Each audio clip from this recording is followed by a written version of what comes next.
your thoughts on Seattle and how your team's been looking so far? Seattle's a historically very mature team, probably one of the higher winning percentages in playoff appearances over the last decade, and so they're definitely a formidable opponent and somebody you have to respect, be humble going into, but also we have a lot of confidence. We've been training well over these 12 weeks, and we're going to do as always, go with our game, with our identity, and do our best.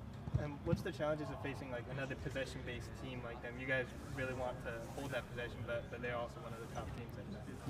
Yeah, that's always an interesting dynamic, right? Both teams want to play with initiative, and ultimately what happens, I think, is who takes advantage of the possessions they have, and then how your pressing is.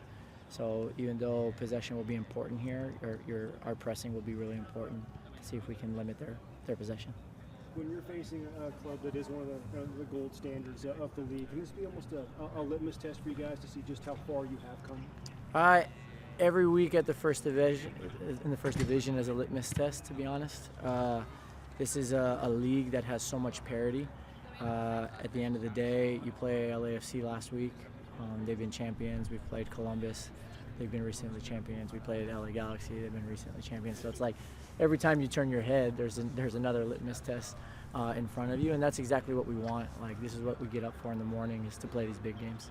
And having the new guy show up with some local ties, what's it like to have another local kid on the roster? Yeah. And how quickly can he get himself into playing shape and get some minutes? Yeah, so we've always said one of our goals was to be a reflection of the community. So again, bringing in homegrown talent is important. Eventually developing homegrown talent right over there on those fields, that will happen. And no, Milan's a great guy. He's a very good player. He's coming from FC Nordsjælland, so he knows the principles, he knows the style of play. So his transition should be very quick from a football perspective, and now it's just a matter of getting him physically ready, but it'll be quicker than most players that come in. Yeah, that's what I was going to ask, is how similar are the styles of everything kind of in the pipeline and in the system? Yeah, the style of play is exactly the same. The game idea is exactly the same. There's no deviation from it. Little tactical nuances because we play in different leagues and we have different types of players, but and the principles of play are the same. So he's going to find way more continuity than differences. The differences will be in the little details.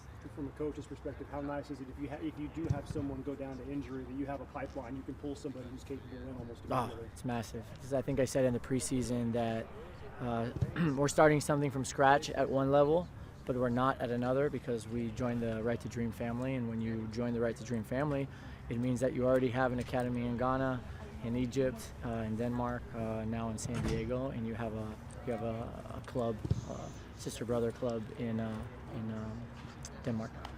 How is Chucky feeling after his first game back, and do you expect his minutes to go up here this weekend against Seattle? Yeah, he's feeling really good.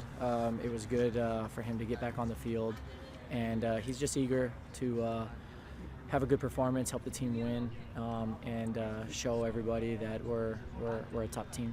And yeah, he'll definitely be playing more minutes. In this evolution of the club, do you feel like you've gotten to the point now where the basics have kind of taken root, so now you can maybe expand the playbook per se, start maybe tweaking some different things?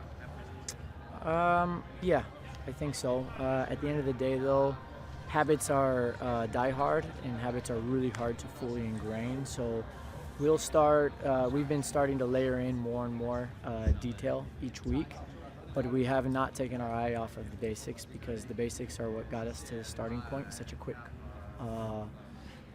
time, and ultimately the basics done really, really well will actually help us get to the next level. So we still have a whole nother level to get to when it comes to doing the basics, but I would say that's a first step.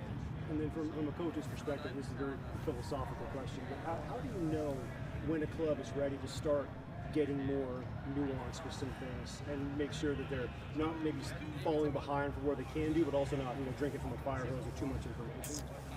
Yeah, I think it starts from a starting point of just respecting how smart these guys are, keeping it simple as a coach, because sometimes we get in our own way, thinking we're smarter than we are.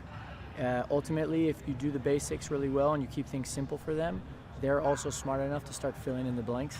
They don't need to be taught football. These are guys who who have done this for a living for a long time and have done it at really high levels. So it's also just understanding that it's a partnership, and it's not me teaching them football. It's more giving them clarity about what we're looking for, and then also providing them that space to be themselves within that structure and also fill in the blanks. Do you anticipate Milan playing this weekend at all? No, he won't play this weekend.